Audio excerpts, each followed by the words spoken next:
Hola amigos de Contexto, una vez más con ustedes hoy en ausencia de Julio Ortega Tous, que se encuentra de vacaciones. Volvemos hoy sobre el tema del derecho.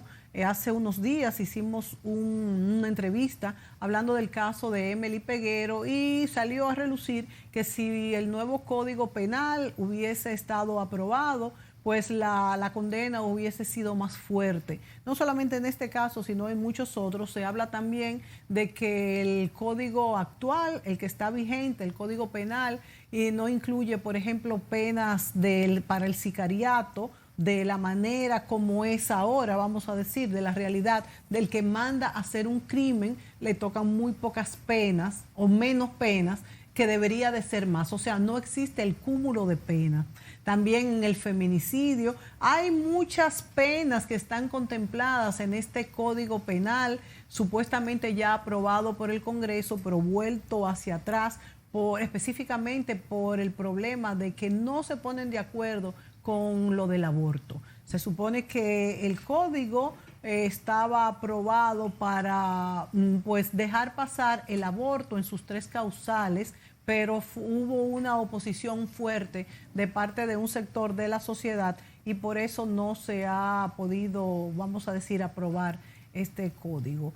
Para analizar este tema y cuáles son pues las diferencias que tiene este nuevo Código Penal, tenemos en esta ocasión con nosotros al abogado Amadeo Peralta. Amadeo es un abogado en ejercicio de mucha experiencia en este sentido, que litiga todos los días, que está en las cortes y pues quién mejor que él para ayudarnos a entender este tema. Bienvenido, Amadeo. Un placer, Mónica, estar contigo. Un saludo también a todo el que se encuentra en sus casas o se encuentra online. Exacto, porque online a veces lo ven más que en la misma televisión y les recordamos que nuestro canal de YouTube es CTXT_RD. Suscríbase y ahí déjenos sus comentarios. Amadeo, ¿qué tanto va a cambiar la justicia cuando se apruebe este nuevo Código Penal? También quiero que me digas la diferencia entre el Código Penal y el Código Procesal Penal, que creo que ya son las reglas de aplicaciones, ¿no? Sí. Y por qué, si básicamente lo que lo tiene detenido es, vamos a decir, el impasse con lo del aborto. Ok, me hiciste 3 preguntas amplias cada una. Y te voy a comenzar diciendo que la diferencia entre el Código Penal y el Código Procesal Penal es que el Código Procesal Penal es el mecanismo que utilizan los jueces para llevar a la aplicación de una pena que está contenida en el Código Penal. Es como la normativa, ¿no? Es como la normativa procesal que va a regir el procedimiento desde que la persona es investigada, cuando es apresada, cuando le conocen medidas de coerción, tiene que ver con la revisión, tiene que ver con la acusación. Ahora, el Código Penal ya es más específico porque solamente establece la pena a imponer por el hecho que la persona ha cometido.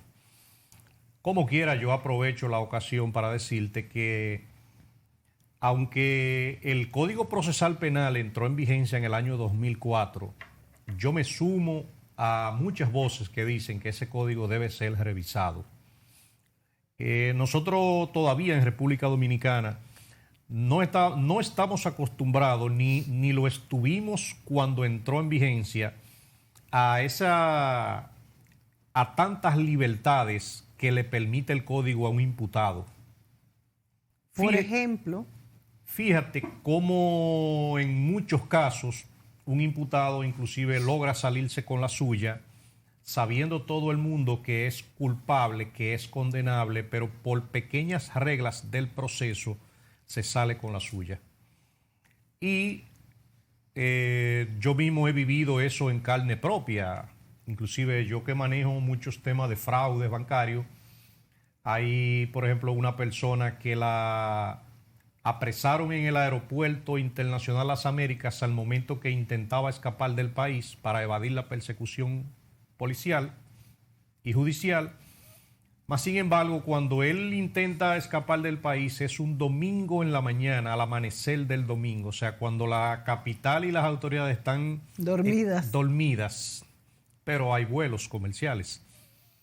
A él lo apresan, las autoridades de migración lo retienen ahí y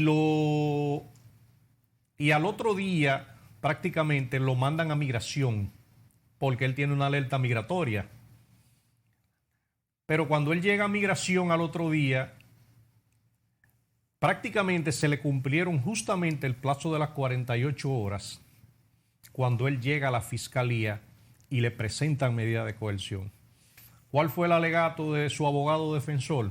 Que se le violó un derecho constitucional porque había sido detenido más de 48 horas, pero no había sido detenido ni siquiera por la justicia, era en el trámite de migración. Eso obligó al juez, coordinador de los juzgados de instrucción, del 9º juzgado de la instrucción, a ordenar la libertad del imputado prácticamente. ¿Pero pudo salir del país o se mantiene lo de la negación de salida del país, no? Bueno, el juez se vio en la obligación de imponerle una medida de coerción más leve, que consiste en impedimento de salida, presentación periódica y una garantía económica. Pero si no hubiese sido por esa cosita, lo lógico era que él fuera a prisión preventiva porque está acusado de un fraude. Sí, sí, y violó la medida de no salir del país, obviamente. Exacto. Sí. Y así se ha dado diferentes tipos de situaciones que uno vive en el día a día. Inclusive hasta para el Ministerio Público hacer una acusación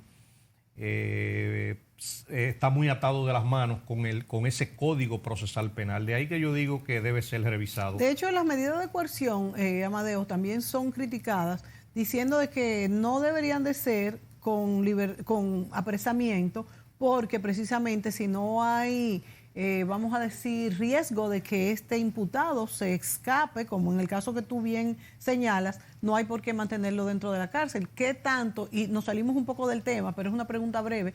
¿Qué tantas posibilidades hay que un imputado X salga del país cuando no se le impone la cárcel preventiva, la prisión preventiva?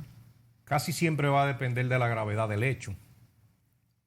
Una persona que de una u otra manera haya cometido lo que le vamos a llamar un delito económico, que a algunas personas no le duele, no lo sienten, pero sí cambia vidas, sí cambia familias cuando a uno le han robado su patrimonio. Una persona que esté involucrada en un fraude de 1.400 millones de pesos y esa persona, por ejemplo, tiene yates, tiene facilidades para utilizar helicópteros, para viajar a Haití, tiene dinero para comprar conciencias, nada quita que con una medida de coerción severa él pueda montarse en una de sus embarcaciones y llegar a Puerto Rico. Inmediatamente llega a Puerto Rico y tiene una visa, lo perdimos. O sea que mientras más poder económico tenga el imputado, es más fácil que pueda lograr escapar. Seguro. Nosotros tenemos casos, por ejemplo, que ocurrió en el caso Banco Peravia, donde hay imputados que simplemente fueron a la frontera haitiana y pasaron tranquilamente y de ahí se trasladaron a Miami. ¿Y esas personas no se les pudo pasar juicio? El juicio en cuanto a ellos está detenido desde hace 4 años y aunque se ha dictado orden de extradición, pero el caso se te pone más difícil y precisamente por permitirle que se vaya. O sea que no es tan sencillo como se pinta, ¿no? No es tan sencillo. Y eso, que estos casos son cuestiones hasta cierto punto administrativas, que son de dinero. Y cuando son por crímenes o robos, vamos a decir, a mano armada o demás, ¿cuál es la diferencia en cuanto a imponer o no una medida de coerción? La gravedad del hecho cometido, básicamente. Pero también te puedo establecer una diferencia. Según tú entrevistes a algunos colegas y hermanos de la profesión, según al área a la que ellos se dediquen, por ejemplo, un colega que defienda constantemente imputados siempre va a ser favorable para que impongan medidas de coerción leves, mejor dicho. Claro.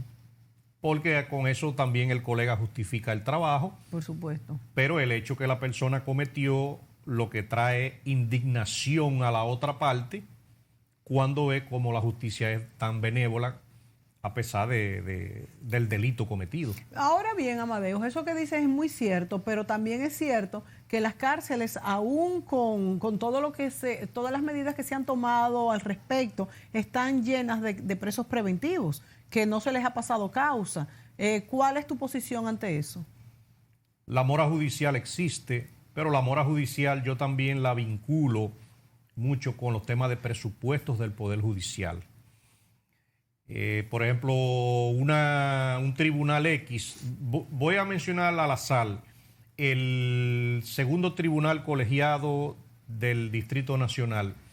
Ese tribunal, por ejemplo, con tantos casos que se manejan en el distrito, a pesar de que hay 4 tribunales colegiados, poco personal no da abasto a conocer juicios de manera ni siquiera rápida para que se imponga una decisión, una condena o una absolución de un imputado.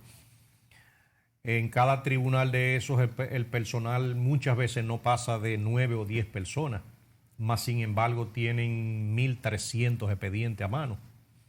Una audiencia inclusive se puede llevar años. ¿Por qué? ¿Por qué? Por la falta de personal, hay poca agilización en el proceso.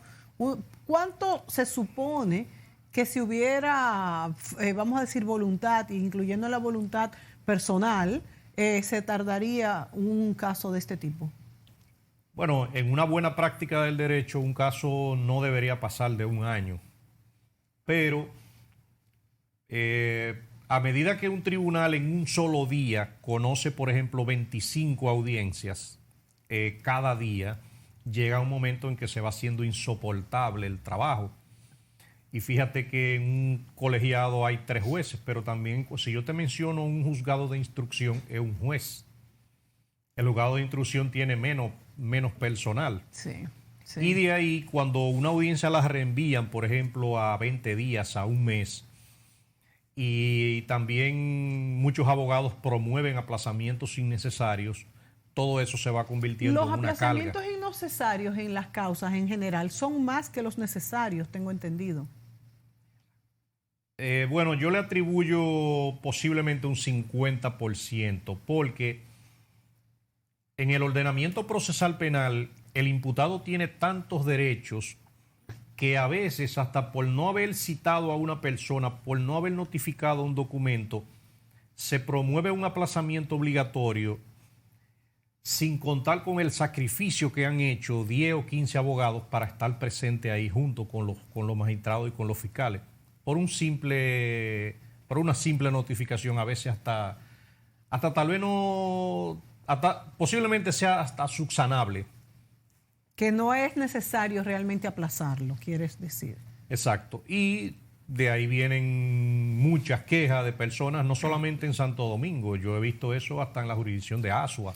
Amadeus, es una preocupación de todos los que trabajan en el derecho, de los ciudadanos, yo creo que de todo el mundo, de que los códigos penales sean garantistas, o sea, que garanticen los derechos, vamos a decir, de todos los ciudadanos. Pero también es cierto que a veces en este afán de ser más garantistas o de dar esa seguridad de los derechos humanos, también se cuelan muchos delincuentes. Nos vamos a ir a la pausa. Yo quiero que tú me des tu opinión al respecto.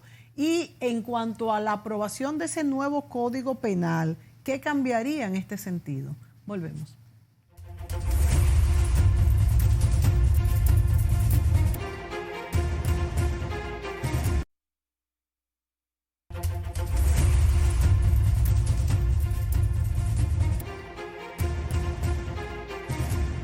Bueno, la ley es para todos, es para proteger a los ciudadanos, es para que no se vaya a utilizar en contra de nadie, como se ha dado en nuestro país y en casos de América Latina. De hecho, hay casos hasta relativamente recientes de que se le ha puesto droga a personas para hacerlos parecer culpables, pero también hay muchísimos casos de criminales que son reincidentes y salen de la cárcel como Pedro por su casa. Entonces hay que tener un balance fino en lo que son la ley y su aplicación, que yo diría que es difícil, Amadeo. No, es simple voluntad de los hombres y de los actores.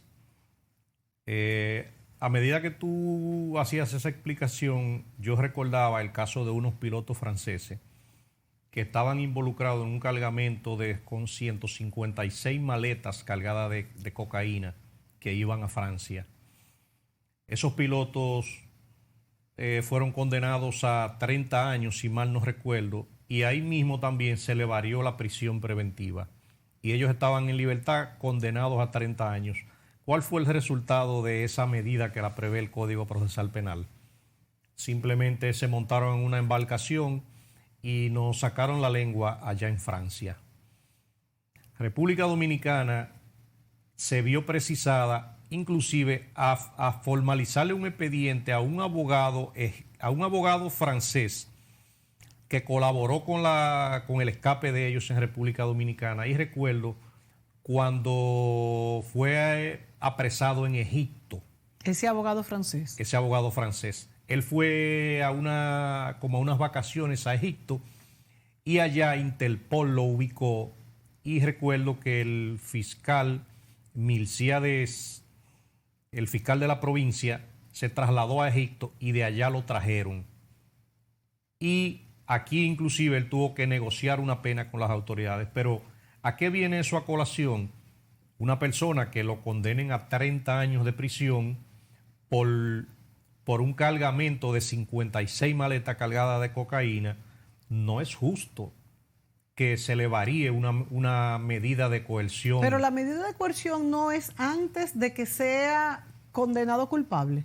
La medida de coerción es primero, es la primera entrada al proceso prácticamente, sí. Pero cuando en el juicio de fondo los jueces dictan sentencias condenatorias, sí, ellos pueden decidir también si mantienen la prisión del imputado. O sea, hay un espacio de tiempo entre que la medida de coerción termina y se le aplica ya la medida de juicio final. Sí, porque inmediatamente se le aplica la medida de coerción, el Ministerio Público tiene ya un plazo prudente, por ejemplo, para depositar acusación. Sí. Cuando deposita acusación, ese caso pasa ante el juez que conoce, sí, audiencia preliminar de conocimiento de pruebas. Ok, es una preliminar. Lo que se dio en ese momento fue una preliminar. No, fue ya una condena. En audiencia preliminar, el juez no condena a nadie, sino que valora las pruebas. Pero es que yo no entiendo por qué se le quitó la prisión si ya estaban juzgados culpables. Porque el ordenamiento procesal penal al que me refiero le permite a un imputado permanecer en libertad hasta que esa sentencia sea irrevocable. Entonces, ahí suceden los casos. Pues entonces no solamente ese, se deben haber escapado varios. Muchísimas personas. Claro, y muchísimas personas también son ilocalizables y no se encuentran porque una persona lo han condenado ya a 10 a 20 años de prisión y de una u otra manera se va olvidando ahí en el sistema. La Suprema Corte de Justicia confirma la sentencia, eso la mandan al Tribunal de Ejecución de la Pena con una carga de trabajo enorme donde no tiene ni siquiera policías ni investigadores para perseguir a una persona y rastrearla para que cumpla esa pena, y hay penas de esas hasta que se olvidan. Wow. De ahí que cuando a esos pilotos franceses lo condenaron, en ese caso, ahí mismo los jueces ordenaron la variación de la prisión. Pero entonces esa variación de la prisión sería expresamente mandada a hacer para que se pudieran escapar. Bueno, eso lo permite el Código Procesal Penal, como te hago hincapié. ¿O fue un fallo? Bueno, eso fue un fallo del Código Procesal Penal, pero también de los jueces que deben aplicar una decisión en base a la razonabilidad. Claro. Al caso que ellos tienen. Y más que un juez, esa es casi su función, pues aplicar la ley en base a la racionalidad. Exacto, entonces cuando a veces se vence lo que le llaman el plazo de la prisión preventiva. Sí, que es 1 año o 18 meses, ¿no? Exacto. El imputado, no importa el delito que haya cometido, puede salir. Tiene derecho a que un juez revise esa situación y en ese momento se puede escapar con la suya. Es cierto, y más que cuando estos casos, tú muy bien has dicho que toman más de 1 año y medio. Sí. ¿Se venden los jueces, Amadeo? ¿Todavía tenemos ese problema en nuestro país? Lamentablemente eso sigue ocurriendo, pero cuando yo te digo que sigue ocurriendo, un caldo de cultivo para que un juez se venda siguen siendo los pocos salarios, las pocas condiciones de vida, el bajo presupuesto del Poder Judicial. No quieras imaginarte los problemas que tiene un juez, inclusive hasta para hacer un negocio fuera, independientemente del sistema judicial. Un juez no puede dedicarse ni siquiera a la compra y venta de inmuebles. Porque se lo prohíbe su posición como Se lo juez. prohíbe su posición. Sí. Un juez no puede hacer nada que no sea simplemente dar clases. Pero el juez tiene problemas económicos, familiares. Tiene que pagar un colegio, tiene que pagar una universidad, necesita una vivienda. ¿A cuántos jueces el Estado Dominicano y la Suprema Corte de Justicia le ha dedicado un complejo habitacional? A ninguno. Hay jueces, por ejemplo, que han conseguido apartamentos prácticamente buscándosela por otra vía, como dice uno, buscándosela con algunas influencias, pero es el Estado quien debe promover el que ellos anden bien montados, el que ellos tengan una buena vivienda. Porque es un trabajador para el Estado. Totalmente. Claro. Y con eso garantizas el que sea más difícil, el que sea permeable. ¿Hay jueces en nuestro país condenados por haber aceptado, por ejemplo, dádivas o haber vendido sentencias? Aquí ha habido una mala práctica recurrente de la cual nosotros nos quejamos, y es que no hay ningún juez hasta el día de hoy ni condenado ni cumpliendo una condena. Y de ahí que tanto jueces como fiscales o servidores judiciales que se ven envueltos en diferentes situaciones delictivas, prácticamente solamente lo cancelan, lo separan del cargo, pero nosotros siempre queremos que lo remitan a la justicia ordinaria. Para dar un ejemplo, además. Para dar un ejemplo.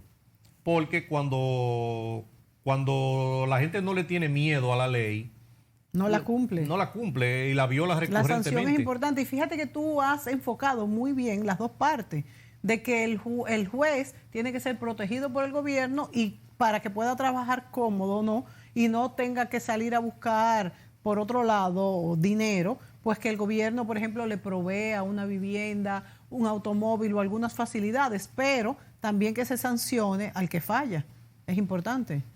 Totalmente. Inclusive tú tienes casos ahí en el Ministerio Público, donde que yo recuerde solamente el fiscal de Samaná fue contra el único que se ha logrado una condena, inclusive al final de cuentas creo que fue suspendida. El único. O sea que la sanción que la población dominicana espera son sanciones severas para que la gente sepa a qué temerle y sepa las consecuencias de sus actos delictivos. ¿Tú crees, Amadeo, que vamos a decir la facilidad para delinquir que existe en la República Dominicana, tanto en los altos cargos como en la delincuencia callejera, cuando vemos que los atracadores tienen varias fichas en la policía, se debe realmente a que no hay sanciones que se apliquen con rigurosidad? Definitivamente, cuando vuelvo y te hablo del Código Procesal Penal, yo siempre me he atrevido responsablemente a decir una palabra. Para mí parece como si el código lo hicieran delincuentes para delincuentes. Y mira que vivo del derecho y ejerzo el derecho penal, pero siempre estoy del lado de la parte acusadora y veo lo difícil que es probarle a un imputado la comisión de un hecho, y es que el código le da tantas libertades que hasta someterlo a la justicia le da trabajo al abogado y a los fiscales. O sea que somos demasiado garantistas en nuestro código. Totalmente. Yo recuerdo que en la calle hay delincuentes que cuando ellos se aprenden un poquito el código le da trabajo que los sometan. El delincuente, cuando la policía llega, lo primero que le dice es: ponme la mano. Yo quiero que tú me pongas la mano. Ya ahí el policía se siente intimidado porque sabe que es un delincuente que conoce la ley. Pero también el delincuente te dice: yo quiero ver la orden de allanamiento, O ahí mismo te dice, yo quiero ver la original de la orden de allanamiento, no una copia, es la original que yo quiero ver. Y realmente es así, se necesita la original. No se necesita la original, pero ya eso es son argumentos del momento. Sí. Y si el policía en ese momento no la tiene, sino que la tiene el fiscal que está allá atrás o por alguna razón, ahí se genera un incidente, pero el delincuente lo que quiere es bloquear el acceso de las autoridades a apresarlo o hacerle un allanamiento. Sí. Y ahí tú tienes una disposición muy buena, posiblemente. El derecho a la llamada que tienen imputados. Y de hecho quiero recordarle al que nos está viendo en televisión, casi siempre cuando yo me refiero a imputados, me voy a referir a delincuentes que no valen 2 pesos, que los hay en el sistema y que el código le es garantista a ellos. Cuando tú dices que son delincuentes que no valen 2 pesos es porque son reincidentes, porque es un crimen muy fuerte. ¿Por qué tú le das esa calificación? Tú tienes, por ejemplo, el caso de atracadores que andan en un motor y esos atracadores le arrancan a cualquiera la vida con total desprecio por las leyes. Sí. Eso no le importa si una persona anda con sus hijos, si anda con su papá, no le importa a nadie. Te dan un tiro. A ellos no le importa a nadie. Más sin embargo, hay un código ahí que lo protege. Entonces, ese delincuente cuando lo agarran, él tiene derecho a una llamada. Y el policía tiene la obligación de una u otra manera demostrar que le concedieron ese derecho a la llamada. ¿Y para qué sirve el derecho a la llamada? Como ha sucedido muchas veces. Yo quiero llamar a mi esposa o yo quiero llamar a un familiar y ellos marcan un número, me agarraron, estamos aquí. ¿Qué hacen los otros? Despegan por ahí mismo. Van a donde él y quizá tienen algún localizador o él le dice estamos en tal sitio. No. El delincuente cuando... avisa para que los otros se vayan. Exacto. Cuando ejerce su derecho a la llamada, sí, ahí mismo dice, estoy en la policía, me agarraron. Ya ese es un código entre ellos. Claro, ya ese es un código que puede servir para que los otros se vayan y no los apresen, para muchísimas cosas. Para muchísimas cosas. Claro. Múdense, desaparezcan las evidencias que yo estoy agarrado. Sí. Sobre todo, un delincuente llama, por ejemplo, a su casa y su esposa muy posiblemente sepa que él se dedica a los atracos y a actividades delictivas. ¿Qué hace la esposa? Inmediatamente él llama, de una vez se muda, se desaparece o vacía en la casa porque sabe que la policía va para allá. Todas esas son de las cosas que permite el Código Procesal Penal. Y vuelvo y te digo, por un lado son buenas, para gente responsable, para gente honesta, para gente que sirven, pero aquí hay una población que muy fuerte. Que posiblemente el que me esté viendo en televisión tal vez ni la conozca. Bueno, yo he visto videos que me han mandado por el celular que me he quedado asombrada de delincuentes con armas largas y todo esto. Nos vamos a ir a la pausa, Amadeo, y vamos a hablar en el próximo segmento qué cambiaría si ya tuviéramos este nuevo Código Penal aprobado y en ejercicio.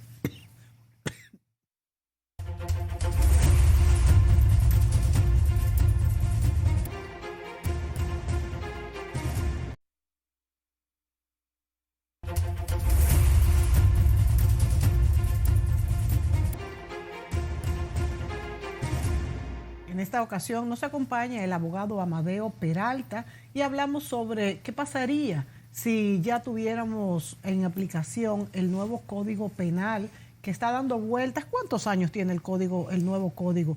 Que fue aprobado, de hecho, por el Congreso y devuelto, dando vueltas. Imagínate que el último código lo aprobaron en el 2014 y era la tercera aprobación.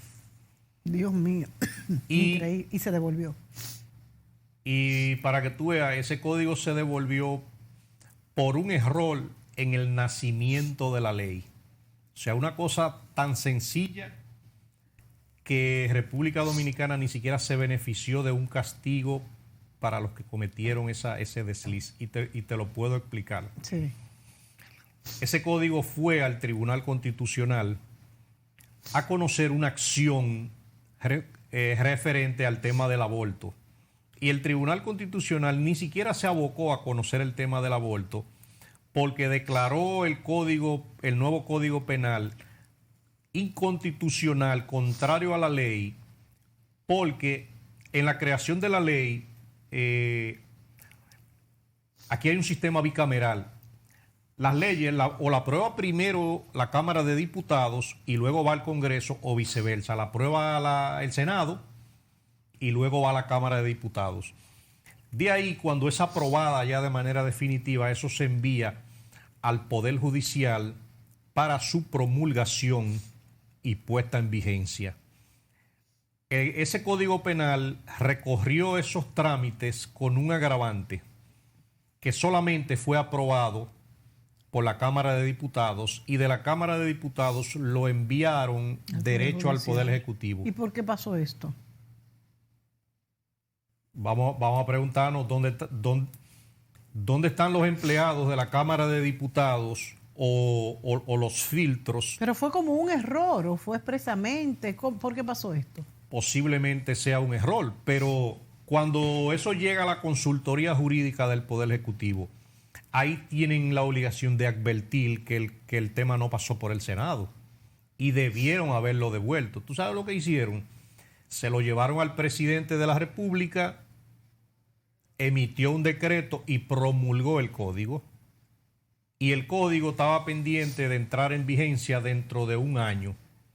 Y ya cuando le faltaban cerca de 3 días para entrar en vigencia, el Tribunal Constitucional ya de urgencia conoció ese recurso y lo anuló completamente. O sea que no fue por la ley del aborto. No. El tema del aborto tenía el código en el tapete, pero al final de cuentas el aborto no tuvo nada que ver con que el código fuera devuelto. Si en el Tribunal Constitucional no hubiese llegado en ese momento esa acción de amparo, posiblemente el código, yo te aseguro que hubiese entrado en vigencia, hubiesen comenzado a aplicarlo y todas las penas que se estuvieran aplicando fueran ilegales, inconstitucionales y no tuvieran ningún asidero. Entonces, ¿cuál es el estatus actual del código y qué es lo que lo tiene parado en este momento? Porque estamos hablando del 2014, estamos en el 2019. El código actualmente se encuentra en el limbo, pero se encuentra en el limbo porque nuestras cámaras legislativas no le han dado la importancia que requiere. Ya que tú lo atribuyes, que no se lo hayan dado, Amadeo. Bueno, yo se lo atribuyo posiblemente a una lucha de intereses. Ese código penal nuevo trae disposiciones que para el que se dedica a los actos delictivos no le va a salir muy bien. Y de ahí que eso genera intereses. Una persona que por alguna razón se encuentre cometiendo un delito, aunque sea de peculado, de lavado, de cohecho, de coalición de funcionarios, de tráfico de influencias, de violación a la ley de lavado de activos, no puede permitir que el código entre en vigencia de nuevo. Entonces eso no se va a aprobar nunca. Porque le va a dar muy duro. Que tú tienes aquí, este libro que tú tienes, ¿es el nuevo código, el viejo código? ¿Qué es este libro? Que no lo veo bien. Vamos a ver. Código Penal de la República Dominicana. Este Gaceta Oficial. Pero ya este fue publicado. Este es el nuevo que ya fue publicado en la Gaceta Oficial. Porque tengo entendido que se publica en la Gaceta Oficial y un año luego entra en vigencia. Exacto, pero recuérdate la historia que te hice, que por error pusieron al presidente de la República a promulgar en la Gaceta Oficial sin haber sido aprobado en el Senado. Sin haber sido aprobado en el Senado. O sea que el código se llegó a publicar en la Gaceta Oficial. Totalmente. O sea que estábamos, como quien dice fue promulgado, pero tuvo ese error de nacimiento. A días estuvo de entrar en vigencia. ¿Y este otro entonces, Amadeo? Este es el Código Penal que tiene 145 años de vigencia. Ese código entró en el 1884. Wow. Si el que nos está viendo se hace la idea, ¿dónde estaba República Dominicana en el año 1884? O sea, esto era selva por las 4 esquinas. 1884. De esa época tenemos nosotros ese código. Ese código fue una traducción de los códigos franceses y una especie de adecuación, pero una adecuación para aquella época. De ahí, cuando nosotros hablamos de la necesidad de que se implemente un nuevo código penal, o sea, no es justo que nosotros tengamos un código que al día de hoy tiene 145 años de vigencia, cuando no existían ni siquiera los delitos electrónicos. La mayoría de delitos no existían. Era otra vida. Pero yo vuelvo al punto. Incluso el presidente Danilo Medina mandó el código a ser aprobado con el aborto en las 3 causales. Entonces, ¿no es el problema del aborto lo que tiene detenido en las cámaras la aprobación del nuevo Código Penal? Al haber devuelto el código atrás a las cámaras, el tema del aborto es una excusa para que el código no entre en vigencia. Porque, ¿qué impide que el tema del aborto sea regulado, por ejemplo, en una ley especial? Aparte. Como hay muchas leyes. Nosotros tenemos aquí, por ejemplo, una ley de secuestro, tenemos una ley de terrorismo. ¿Qué es aparte? Aparte del código. Tenemos un código del menor, tenemos una ley de armas y municiones, cada una con disposiciones. O sea, y nos vamos a ir a la pausa y en el próximo segmento me contestas esto, Amadeo. O sea, que todas estas leyes aparte son, vamos a decir, anexos al viejo código que se han traído al presente. Nos vamos a la pausa y nos explicas esto. Volvemos.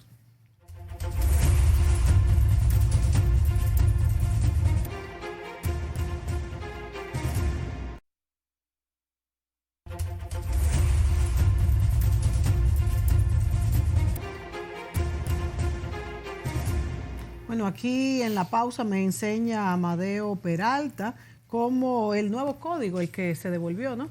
Deroga 50 leyes que se habían, vamos a decir, hecho como anexos o como correcciones o como proyectos especiales que no dejan de ser hasta cierto punto parchos, no en el mal sentido de la palabra, pero sí en el sentido de que no son un cuerpo completo, sino pues anexos. Y este nuevo código que sí lo contemplaría todo, pues deroga, quita de vigencia, vamos a decir, 50 leyes. Y es lo que dice Amadeo que pudiera pasar con la ley del aborto, dejarse para un proyecto aparte. Entonces, ¿qué pasará con este nuevo código? ¿Qué cambiaría si estuviera implementado, Amadeo? Mira, básicamente el nuevo Código Penal trae, así mismo como recoge la actualidad judicial y muchos delitos que no están contenidos en el viejo código y en algunas leyes, trae también el aumento de penas, que es algo que la población dominicana necesita dentro del aliciente contra la delincuencia. Pero el nuevo Código Penal traería también disposiciones que serían de regocijo para la población, como es el hecho de que contempla la legítima defensa para una persona cuando encuentra a un ladrón en su casa o una persona ha entrado a su casa de manera violenta o engañosa y pone en peligro su vida o la de sus familiares. Ahí la persona tendría derecho a defenderse, ¿no? Exacto. ¿Y ahora no lo tenemos? No. No. En ese nuevo Código Penal, la legítima defensa es una causa excusable para tú cometer un delito o una infracción. O sea que si yo encuentro un ladrón en mi casa y me va a matar y yo lo mato, voy preso. Tú vas presa. Inclusive la fiscalía te puede acusar de homicidio. Y ahí van a venir si el homicidio es involuntario o no. La idea es que te van a solicitar medidas de coerción, posiblemente vayas a parar a la cárcel o no, vas a enfrentar una acusación y vas a estar a la mano de jueces que van a decidir si te imponen 2 años o 20 años de prisión por matar a un ladrón. Caso específico que el país entero conoce, el caso del médico, sí, que se me olvidó el nombre. Sí, que se interpuso a un ladrón, iba a matar a alguien y lo mató. Y entonces él está condenado. ¿Y todavía ese médico está en la cárcel? Yo no lo puedo creer. El médico fue necesario que la mitad de la sociedad dominicana... Claro, lo defendiera. Lo defendiera. Inclusive se determinó que el médico no fue que mató al ladrón, fue en un linchamiento que hubo cuando él comenzó a pedir auxilio y vino parte de la comunidad y mataron a ese ladrón. Pero él duró un buen tiempo en la cárcel. Tú tienes ahí el caso, por ejemplo, del general El Rangel. ¿Cómo se ven los videos donde él se encuentra en la galería de la casa de su mamá con el periódico en mano y viene ese atracador y le da con una pistola, lo tumba, le da varios golpes? Y él tuvo la suerte, diría uno, de que se pudo parar, entró a su casa, salió con un fusil. Ah, sí, me acuerdo, claro. Pero el Rangel, por ejemplo, fue absuelto de eso, pero es que la población entera de Los Minas fue a darle apoyo. Por suerte. Por suerte. Pero que no podemos estar a expensas de que alguien vaya a darte apoyo. Y por eso yo he visto también muchos policías que no han tomado acción contra un delincuente y han permitido hasta que matara a otra persona, porque han dicho, si yo le disparaba, me hubieran cancelado y me hubieran dado de baja. Eso no quiere decir que también haya muchos policías abusadores, que los hay. Hay los dos casos. Ciertamente, entonces, ese nuevo Código Penal, por ejemplo, trae algo que posiblemente le llame la atención a algunos políticos o algunas personas que se dediquen a la comisión de delitos, y es lo que le llaman el cúmulo de las penas. Sí. El cúmulo de las penas, la República Dominicana no se sorprenderá cuando ese código un día entre en vigencia y a un imputado lo condenen a 60 años de prisión, y tampoco se sorprenderán cuando a un sicario, por ejemplo, tenga 200 años Dios mío, de prisión. Que lo he escuchado en otros países. En otros países existen 3 cadenas perpetuas, entre otras condenas. En nuestro país graves. Tenemos también un problema muy serio, y es el problema con los menores de 18 años que salen a la cárcel un año, como mucho, 2, y si son utilizados incluso para cometer delitos por adultos. Un minuto nos queda, Amadeo. En ese tipo penal que acabas de mencionar, ese adulto, cuando utilice a un menor, lo van a condenar a 10 años adicionales. Exactamente, claro. Pero te digo también, el cúmulo de penas tiene que ver que en un atraco a una persona le van a poner una pena porque andaba con un arma de fuego ilegal, otra por el atraco, otra por lo que él causó, por ejemplo, si causó heridas, si causó la muerte.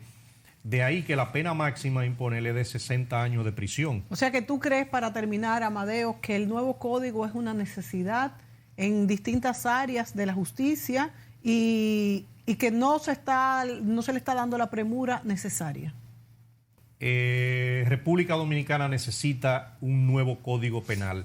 Hay crímenes que inclusive no han tenido la sanción que merecen.